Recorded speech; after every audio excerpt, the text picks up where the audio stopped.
Bonjour et bienvenue dans ce nouveau numéro du Parc et au-delà. Je suis Jean-Baptiste Guégan et avec Vincent Chaudel de l'Observatoire du Sport Business, nous allons revenir pour Paris United sur l'actualité du Paris Saint-Germain et de notre bonne vieille Ligue.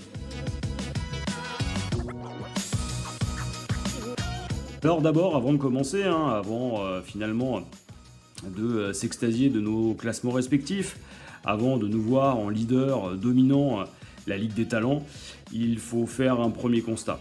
Notre championnat n'est pas à la hauteur finalement de ces mêmes talents, n'est pas à la hauteur finalement de la promesse qu'il nous fait.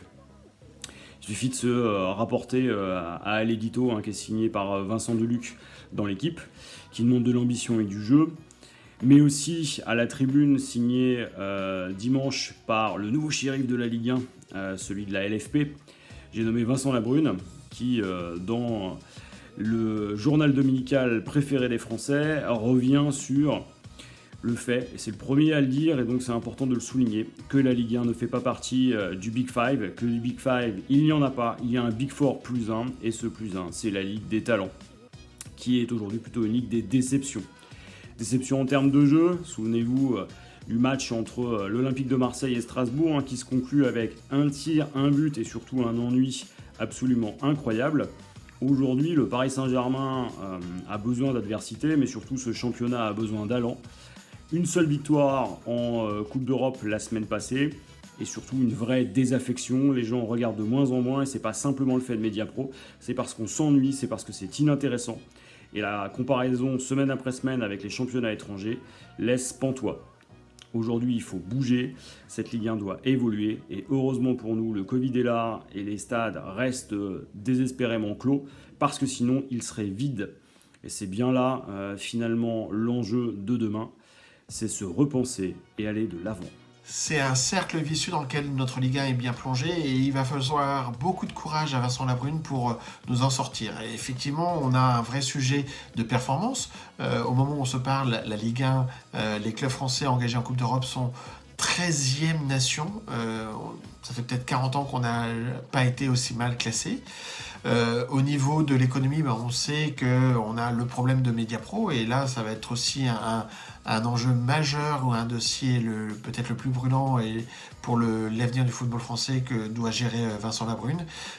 Au moment où on se parle, les clubs français sont à 70% télédépendants de fait de l'absence du public notamment et l'impact sur le sponsoring. Donc on a un vrai sujet là à ce niveau-là. Et puis dans sa tribune de dimanche, il évoquait Vincent Labrune peut-être une réduction de l'élite.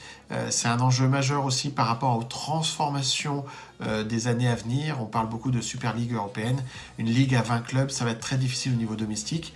Et si on veut trouver un équilibre entre les revenus domestiques et le développement des revenus à l'international, eh bien, il y a un autre sujet, c'est développer l'image de marque, la notoriété du football français à l'international. Et pour ça, évidemment qu'il y a le PSG, évidemment qu'il y a Mbappé, Neymar, mais il faudra d'autres clubs, d'autres joueurs stars pour tirer tout ce système vers le haut.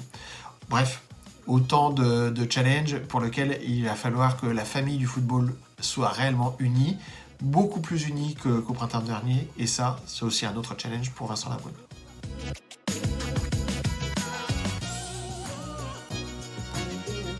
Autre sujet intéressant dans la semaine passée, c'est la signature du contrat du PSG avec Yabosport.